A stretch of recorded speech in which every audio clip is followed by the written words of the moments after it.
Alright, most of you guys know me and you know that I've got an unhealthy obsession with frog fishing.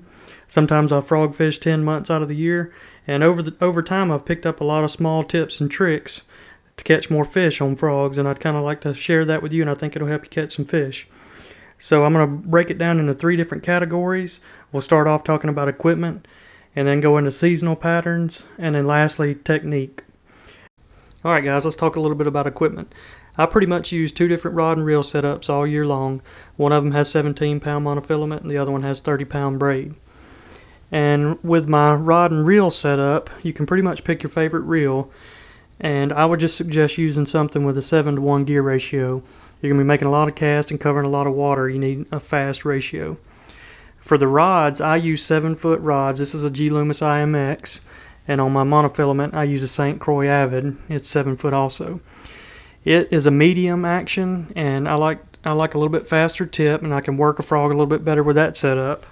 And this one is a medium heavy. You know, whenever I'm throwing braid, I might need a little bit extra backbone.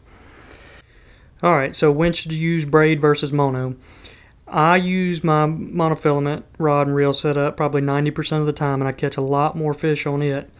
If you ever have an application where you need braided line, it's fine to go to it, and it has its advantages, but the main thing for me is I get more bites on mono because the fish can't see the line.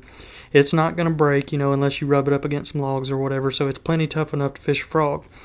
So what you lose when you're fishing monofilament is you have a little bit of stretch in the line, and you don't get quite as good hook sets. So you need to make sure your technique is perfect if you're gonna use this style setup. Now, I like to use braided line setup whenever I'm fishing heavy mats, and the fish can't really see the line anyway, so you're not losing anything by them seeing it, and you need something extra to pull it out of slop. Also, I'm going to show you a technique where I like to hang the frog over limbs, and that's another instance where I'll use braided line. Alright, and a lot of guys like to use long rods, and this is a 7'11" Ducket white ice, and I will use it on occasion, and I actually started out frog fishing with a rod similar to this, and it helped me learn techniques. And the big advantage, you know, if you're a young, inexperienced frog fisherman and you're having trouble setting the hook, I would suggest using a long rod. That'll make up, you know, for not getting the slack out of line and that sort of thing, and it'll really help you increase your hookup ratio, that long rod will. Well, once you get more experience, you're not having trouble with hook sets, I would suggest going back down to a smaller rod, a shorter rod. That way you can make better, more accurate casts, and it's a little easier to put action on the frog, walking it back and forth, and, you know, making target casts where you're throwing to a specific target. Alright, let's get into some seasonal patterns. So you can pretty much fish frogs in the spring, the summer, and the fall. And I use different styles and techniques and even different frogs during these 3 periods. So we'll start off with the spring. In the spring, the water's still really cold and the fish are more lethargic. They're not really going to be chasing frogs like they do later in the year. So you have to change your technique up. My favorite technique to use in the spring is to throw it up and hang it over a limb, and the main reason I do this is because when the fish are pulled tight to the banks, if you throw a frog in there and it splashes, most of the time you're just going to spook them and you'll have to come back later. But once I started throwing it in there and hanging it over a limb and then slowly easing it down, it's natural and it looks just like a frog falling out of a tree, and that's when you can get those strikes for those bass that are holding real shallow. So I'll use, the main type of frogs I'll use are frogs that have hooks that hold real tight to the body, because when you're throwing up in that nasty stuff and hanging it over limbs, you don't need exposed hooks. Now the other style frog I'll use in the springtime is a popping frog. And the reason I like to do this is because you can really fish it slow. You can pop it just like a popper a couple times and then just let it sit there. Alright, in the spring, most of the time I'm going to use a popping style frog. Like I mentioned, you can pop it and let it sit in the strike zone longer. And also, I like these frogs that have the hooks real tight to the body. If you're throwing it up there in the brush and you're hanging it over limbs, you don't need exposed hooks. You need them to be real tight to the body like these are. Alright, now for a summer pattern, you can speed things up a lot. You can open up your entire tackle box, use any type of frog you want to. You can go with the faster style frogs like the ribbits. You can buzz a frog across the surface, buzzing it back to the boat and get strikes like that. Or you can throw it up in the heavy cover. You know, you can find grass, lily pads. Summertime is pretty much an open book on frogs. Alright, these are a few of my favorite summertime frogs. The water temperature's warmed up, the fish are willing to chase a little bit more, so you can use that ribbit style frog and get those big blow-ups. Or you can swap to an ish fat frog and you know, walk it across the surface and get those bites. Or the original lunker hunt frog, you know, getting that leg action and speeding it back to the boat and getting those big strikes using that style frog.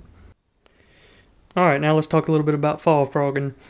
It's a different time of year and there's a completely different style technique. I like to use two different techniques in the fall. One of them is walking the frog and the other is finding matted grass and throwing fast style frogs, either ribbit style frogs or buzzing a frog across the surface just like you would a rat or anything like that, you know. So you really want to target grass and matted grass or find open water where there's bait fish present and use those walking style frogs. Alright, so once the fall comes around, there's two different types of frogs I like to use. Either burning a ribbit style frog over the top of matted grass or using a walking frog. And Terminators came out with a really good walking frog. I really like it. You pair that up with braid and walk it really good. And the ish fat frog has always been a really good walking frog. So if you're using that walking style frog, you want to find, locate bait fish, walk it over the top of them, and it kind of mimics a dying bait fish up there on the surface. Alright guys, as far as technique, I want to most importantly talk about hook set technique. We've all been there where we fished a frog a long time and we finally get that big strike and then we miss it on the hook set. And a lot of times it's just because you're surprised that you finally got a strike, or other times it's you just get excited and you set the hook too quick. But I'd like to show you a clip in this video of what I like to do whenever I get a strike. The most important thing you can do after getting a strike is to reel your slack out of the line. And if you do this, it doesn't matter if you're fishing mono or braid, as long as you get all the slack out of the line, you can get a good solid hook set. But if you leave slack in the line whenever you set the hooks aren't really going to get exposed from that frog and you're just basically pulling it right out of his mouth. So whenever I get the strike, I like to point the rod tip directly at the fish, reel up all the slack, and then give it a really good strong hook set. And that'll definitely increase your odds of catching a fish. Now, if you're new to fishing, like I've already mentioned, go ahead and use your longest rod. You know, get your 7 foot, 7.5 foot, almost 8 foot rods, and that long tip will help you pull some of that slack out of the line. So even if you get a little anxious and you set the hook too soon, that'll help you, you know, with getting some of your slack out. And also braided line will help you get that slack out. You know, there's no stretch in braid, so when you set the hook, you know, it'll pull a little bit harder. And that'll help you with your hookups. So guys, if y'all like this style video, just leave me a comment down below and let me know you like a tips and technique video, and if you'd like for me to go in depth on another subject, jig fishing, camera setup, you know, whatever, just leave me a comment down below and I'll try to get to it. You know, the winter time's coming up and I'll have time to do more of this style video, so just let me know what it is you like, guys, and I'll try to get to it. Good luck fishing.